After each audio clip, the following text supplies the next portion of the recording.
শর্মিষ্ঠা বলছি।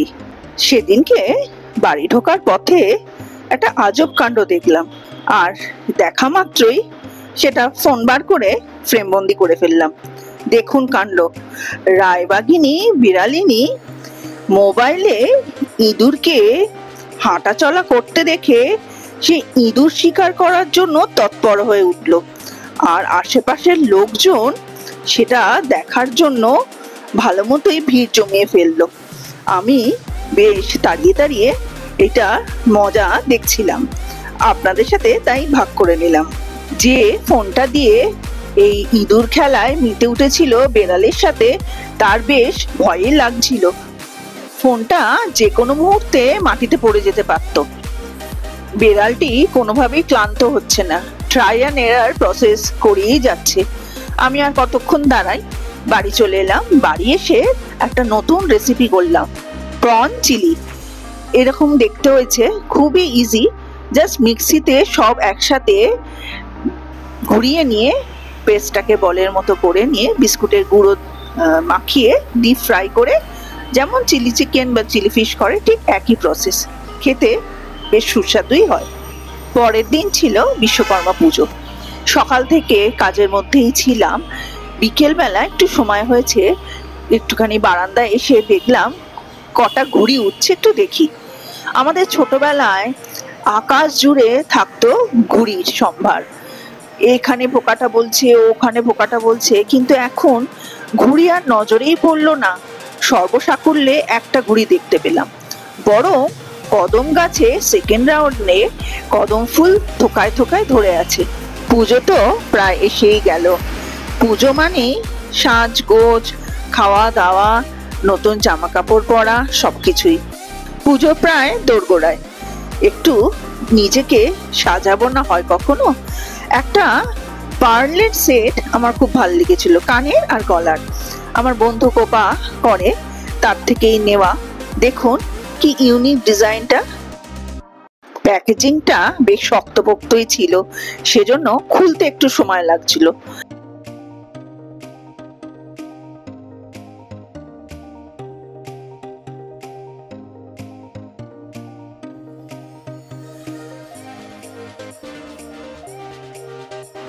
কানের দুলটা দেখুন কিরকম একদম নতুন ধরনের দেখতে। একটা বড় পার্ল, তার তলায় ছোট ছোট বলের আকারে পার্লগুলো ঝুলছে।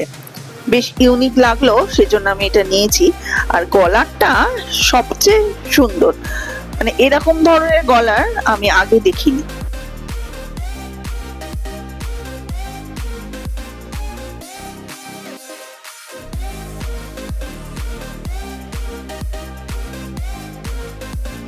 কানের গলার মিলিয়ে সেটটা বেশ জমকালো।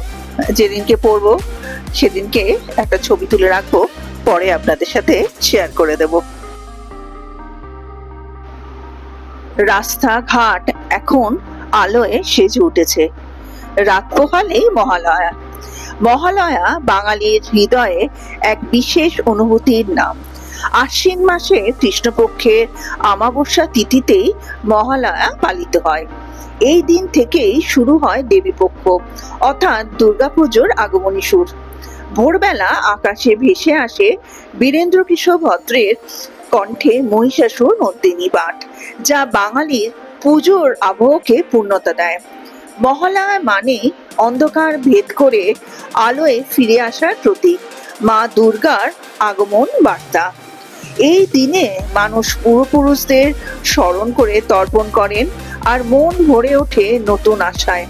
শিউলির গন্ধ, কাশফুলের দোলা আর আকাশের সোনালি রোদ যেন বলে ওঠে, এসো মা এসো। পুজো মানেই তো কেনাকাটি। কাজে যাচ্ছিলাম, যাওয়ার পথে পড়লো কিছু স্টল। থমকে গেলাম। সাজগোজের জিনিস দেখলে যা হয়, একটুখানি দেখলাম কি কি আছে না আছে, আপনারাও দেখুন।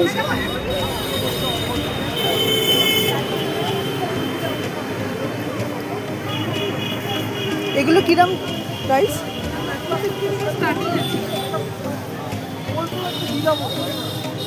এগুলো 250। ডিফারেন্ট প্রাইস আছে।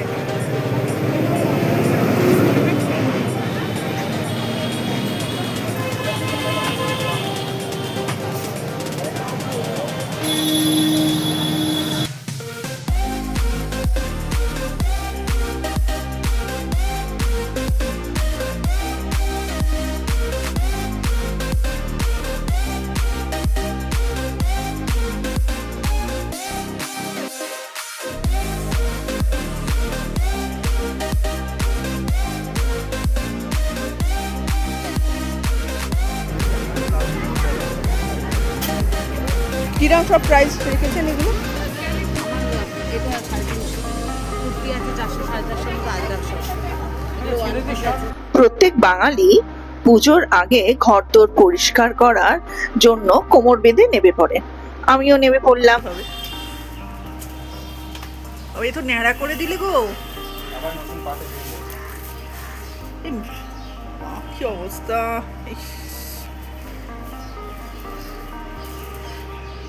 হ্যাঁ, অনেকদিন আসনি তুই। এবার যখন টপ ফপ তুলবে একটু সাবধানে তুলবে।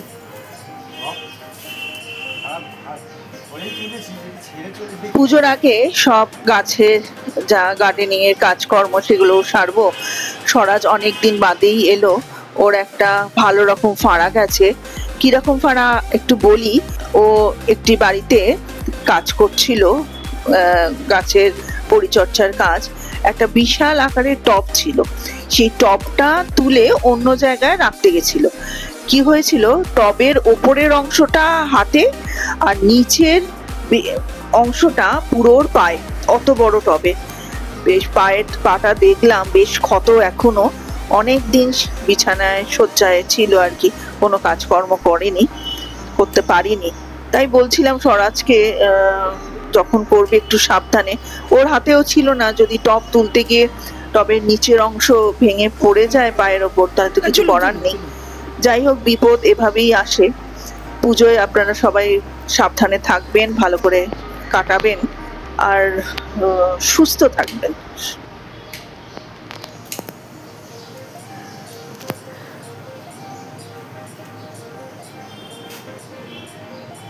স্বরাজ যেতে না যেতেই চলে এলো সন্তোষ ফ্যান পরিষ্কার করার জন্য। সব শেষ মুহূর্তে আজকেই সব কাজ সারতে হবে। আজকের ব্লগটা এখানেই আমি শেষ করলাম। আবার আসবো নতুন একটি ব্লগ নিয়ে। ভালো থাকবেন, সুস্থ থাকবেন, আমার পাশে ও সাথে থাকবেন। নমস্কার।